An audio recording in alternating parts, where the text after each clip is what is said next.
والفجر وليال عشر والشفع والوتر.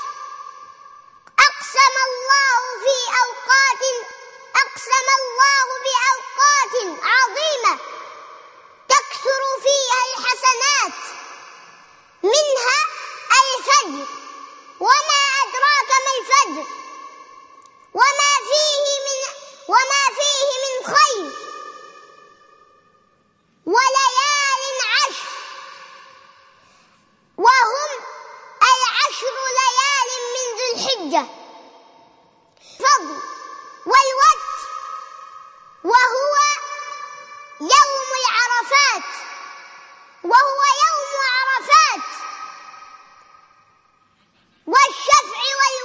والشفع وهو يوم الأضحى. ليس العيد كما يظن كثير من الناس أوقات ضائعة في اللهو واللعب والغفلة، بل شرع العيد لإقامة ذكر الله والثناء عليه سبحانه بها وشكره عليها. وقد أمر الله سبحانه وتعالى عند إكمال العدة بتكبيره وشكره، فقال: ولتكملوا العدة ولتكبروا الله على ما هداكم ولعلكم تشكرون. إخواني، أكررها: ليس العيد لمن لبس الجديد، إنما العيد لمن خاف يوم الوعيد. ليس العيد لمن كسب الجنيه والدولار، إنما العيد لمن خاف العزيز الجبار. أما عن موعظة النساء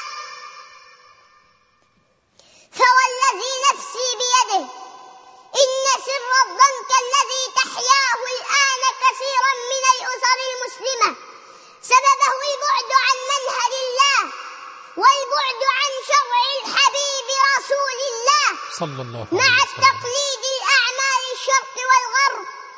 فإن كثيرا من بيوت المسلمين الآن هزمت هزيمة نفسية نكراء، فراح الشاب يقلد الرجل الغربي الذي لا يعرف له دينا، وراحت الشابة المسلمة تقلد المرأة الغربية التي لا تعرف دينا ولا خلقا ولا عفة ولا حياء.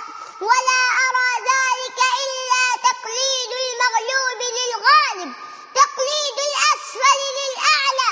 كيف ذلك وقد قال الله سبحانه وتعالى: ولا تهنوا ولا تحزنوا وأنتم الأعلون إن كنتم مؤمنين.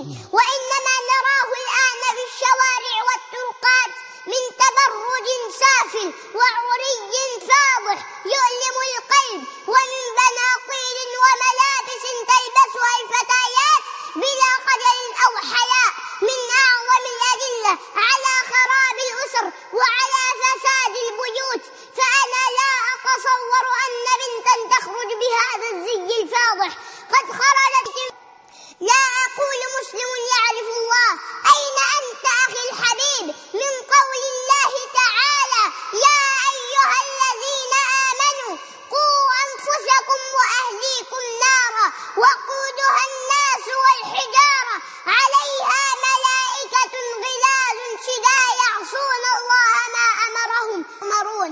أين أنت أختاه من قول رسول الله: ستكون في آخر أمتي نساء كاسيات عاريات مائلات مميلات رؤوسهن كأسنمة البخت العنوهن فإنهن ملعونات.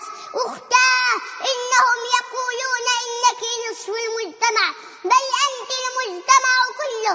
فإن كنت كما يقولون نصف المجتمع فأنت تليدين النصف الآخر، فأنت أما للرجل وزوجة له وبنتا وأختا وجدة. دعك من هؤلاء المغردين الذين يريدون أن يحرروا المرأة من دينها. فالغرب أول من أساء إلى المرأة، فإن المرأة عندهم وردة جميلة يشمها كل من مر بها، فإذا بلغت سنا ما تلقى في دار المسنين لا يلتفت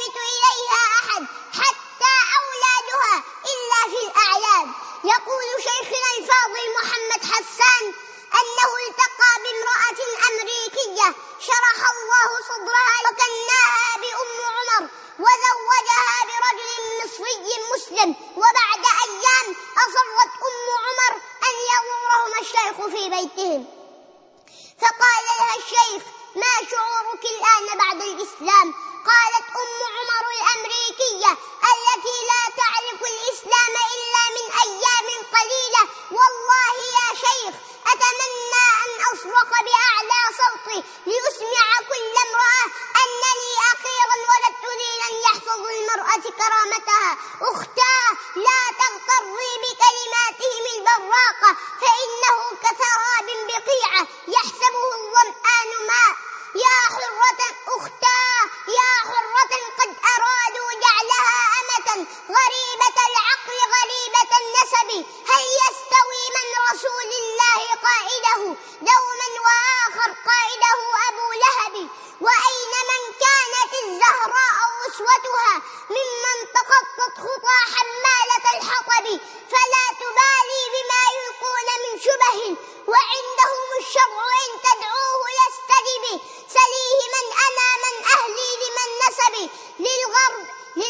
للغرب أم أنا للإسلام والعرب؟ لمن ولائي لمن حبي لمن عملي؟ لله أم لدعاة الإثم والكذب؟ أختاه، هما سبيلان ما لهما من ثالث، فاكسبي خيرا أو اكتسبي سبيل ربك، والقرآن منهجه نور من الله لم يحجب ولم يشب. وأقول قولي هذا وأستغفر الله لي ولكم، والسلام عليكم ورحمة الله. ما شاء الله. عليكم السلام ورحمة الله وبركاته. ما شاء الله.